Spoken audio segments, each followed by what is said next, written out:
It is your first paycheck, real one, not the summer job, not the internship, the one with your actual title on it, direct deposited into an account that, for the first time in your life, has your name and nobody else's on it. You open the HR portal to set up your benefits, and there is a field asking how much of your paycheck should go into your 401k. The default is set at 3%. Something in you, some small, stubborn instinct you cannot fully explain, makes you change that number instead of accepting it. You do not know it yet, but that single click, made at 22 years old in a stairwell during your lunch break, is going to be worth more than almost any other financial decision you make for the next 4 decades. This is your life if you max out your 401k starting at 22. Year 1. The sacrifice. You are making $52,000 a year. In your city, after taxes, after rent, after the parts of adult life nobody warned you cost this much, there is not a lot left over. And you have just decided to send $23,000 of it, the full 2026 contribution limit, into an account you will not be able to touch for 38 years. Your take-home pay drops, noticeably. Your friends are going out more than you are. Your apartment is smaller than it could be. You are eating at home more than you would like, and there is a specific kind of quiet resentment that shows up around month 4 when you watch a friend post vacation photos while you are recalculating your grocery budget for the 3rd time that month. Here is what nobody tells you at this level. The sacrifice is real. It is not imaginary. It is not something a finance influencer can wave away with a chart. You are choosing a version of your 20s that looks different from most of your peers, and that difference is uncomfortable in ways that go beyond money. It touches your social life, your dating life, your sense of whether you are missing something everyone else is experiencing. But something else is happening at the same time, quietly, in an account you barely think about because you set it and mostly forgot it. Your employer match, if you have one, is adding on top of your contribution. And every dollar you put in is now buying shares while they are cheap, in a market that has, historically, rewarded exactly this kind of unglamorous, boring, uncomfortable decision. Age 25. The habit. 3 years in, and something has shifted that you did not expect. It stopped feeling like sacrifice and started feeling like identity. You are the person who maxes out their 401k. It is not a decision you make anymore. It is just what happens, automatically, every single paycheck, the same way you do not decide to breathe. Your account balance is somewhere around $90,000 to $110,000, depending on how the market has behaved. You have gotten 1 or 2 raises. Your contributions have grown, but so has your income, so the sacrifice does not feel as sharp as it did at 22. The strange part is this. You have started to notice something about your friends who did not do this. Not because you are judging them, but because you can see, in real time, the compounding difference between someone who started at 22 and someone who plans to start at 30, 35, whenever they finally feel financially ready. The people who wait for the feeling of readiness almost never arrive at it on their own schedule. Life expenses expand to match income at almost every level, and the people who are waiting to feel ready to save are usually still waiting a decade later. You did not wait to feel ready. You just started, uncomfortable, at 22, and let time do the rest. Age 30, the first real number. Somewhere between $240,000 and $300,000. This is the year the number starts to feel real instead of abstract. You remember, distinctly, checking your account after a strong quarter and seeing it grow by more in 3 months than you made in your entire first year out of college. That was the first time compound growth stopped being a concept from a textbook and became something you watched happen in your own life. Your income has grown substantially since 22. You are contributing the max every year without the sacrifice feeling like sacrifice anymore. It is simply the first thing that happens to your paycheck before you ever see the money, before it has a chance to become a car payment or a vacation or a lifestyle upgrade you would not even remember choosing. Here is the hidden truth at this age.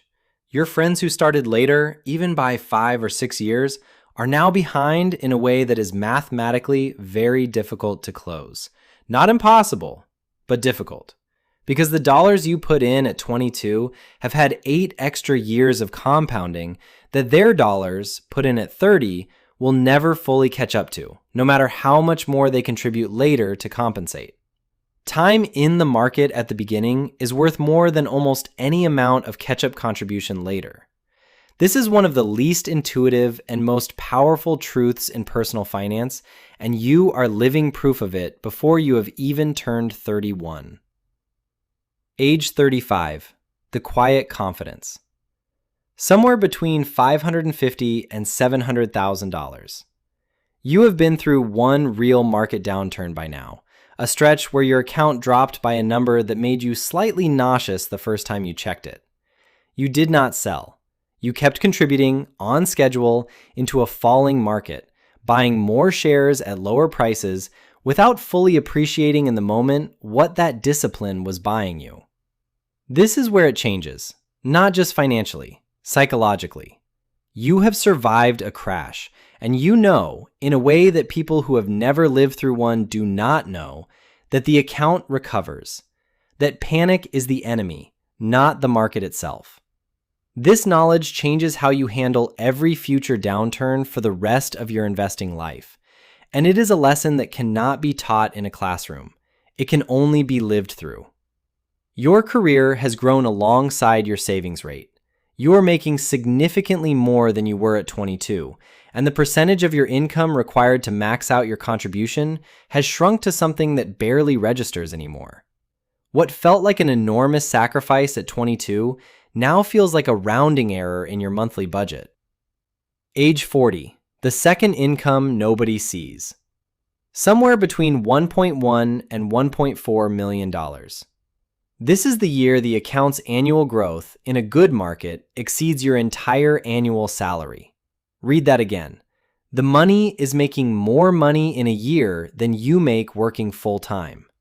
You do not talk about this number with most people in your life, not because you are ashamed of it, but because you have learned that this specific number, discussed casually, changes how people treat you in ways that are subtle and uncomfortable. So you keep it quiet, the same way you have quietly kept contributing for 18 years without ever needing anyone's validation to keep doing it. Here is what nobody says out loud at this level. You are no longer investing for retirement in any meaningful psychological sense.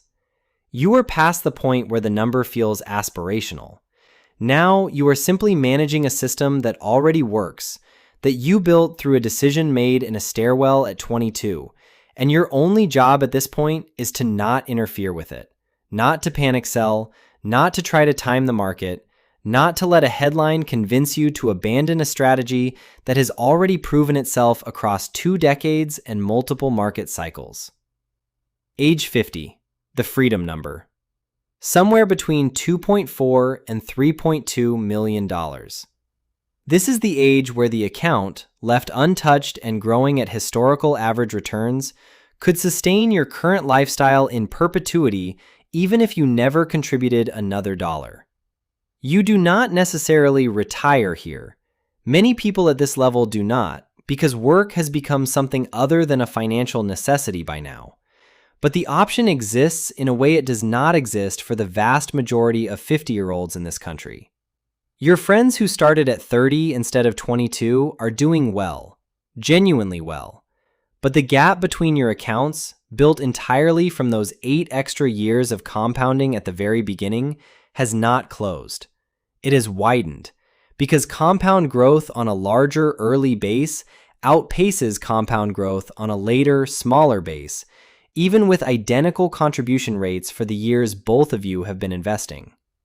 The 8 years mattered more than almost any other financial decision either of you made after that. Age 60, the arrival.